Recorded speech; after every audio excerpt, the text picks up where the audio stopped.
chers téléspectateurs, c'est Moïda Garama avec le journal du vendredi 27 janvier 2027. Restez avec nous. Le président Tayyip Selassie a reçu et s'est entretenu avec les membres d'une délégation sud-coréenne de haut niveau à son bureau.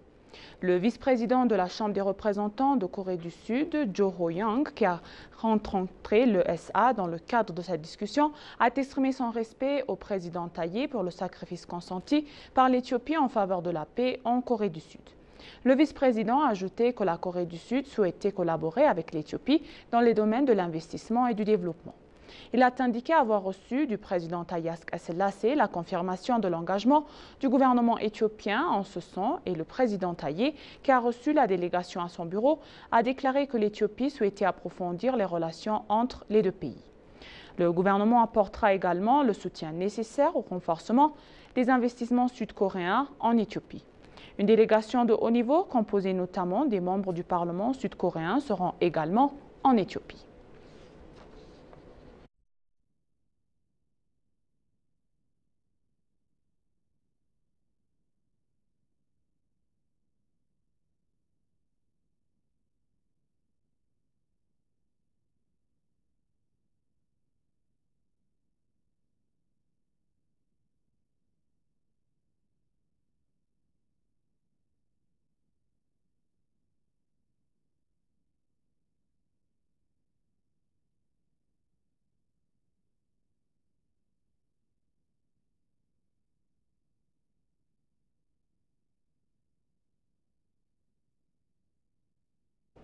Le vice-président de la République fédérale du Nigeria, Kashim Shettima, est arrivé hier soir à Addis Abeba pour une visite officielle.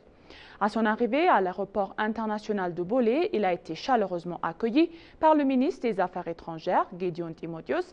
Le vice-président devrait discuter avec les hauts responsables du gouvernement. Dans une autre nouvelle donc, l'Éthiopie a participé avec succès au sommet des affaires Afrique-Amérique organisé par l'Angola, a annoncé le ministère des Affaires étrangères. L'ambassadeur Zariuna Bebe, directeur général des affaires africaines du ministère, a déclaré que ce sommet offrait à l'Éthiopie une plateforme pour renforcer sa diplomatie commerciale alignée sur les réformes économiques nationales. Le président Tayyip Selassie a indiqué avoir eu des entretiens avec le président angolais et alors le président de l'Union africaine, Zoé Lorenzo, le conseiller principal du président américain pour l'Afrique, Massad Bolos, et le PDG d'African Corporate Council, M. Florian Lesser. Il a mentionné que ce forum a permis à l'Éthiopie de démontrer son ouverture aux investissements, d'instaurer un cadre politique pour le secteur et de partager sa vision des relations commerciales entre l'Éthiopie et les États-Unis. D'autre part, il a expliqué que le protocole d'accord signé entre l'Ethiopian Investment Holdings et la Société financière internationale des États-Unis renforce les efforts considérables de l'Éthiopie dans le secteur du tourisme. Il a indiqué que cet accord prévoit plus de 200 millions de dollars de capitaux d'investissement qui aideront l'Éthiopie à développer ses infrastructures touristiques et à développer ses destinations. L'ambassadeur a également expliqué que diverses opportunités de restaurage ont été créées lors de la conférence. La participation de la délégation éthiopienne à cette conférence reflète l'attention que l'Éthiopie accorde à la diplomatie d'affaires en le reliant aux réformes économiques nationales selon l'ENA.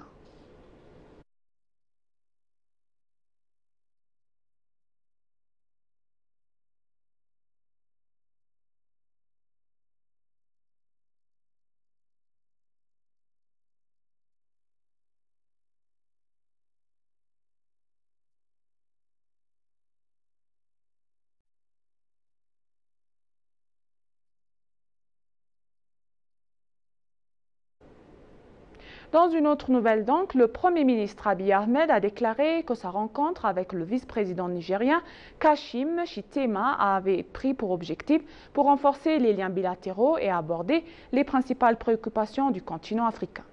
Ce soir, j'ai accueilli le vice-président de la République fédérale du Nigeria, Kashim Shettima. Nous avons discuté de questions bilatérales et continentales clés, a déclaré le Premier ministre sur les réseaux sociaux. Le vice-président nigérien, accompagné d'une délégation de haut niveau, a visité le palais national éthiopien récemment rénové à Addis Abeba, qui a été officiellement ouvert au public, marquant une étape importante dans les efforts de l'Éthiopie pour stimuler le tourisme culturel.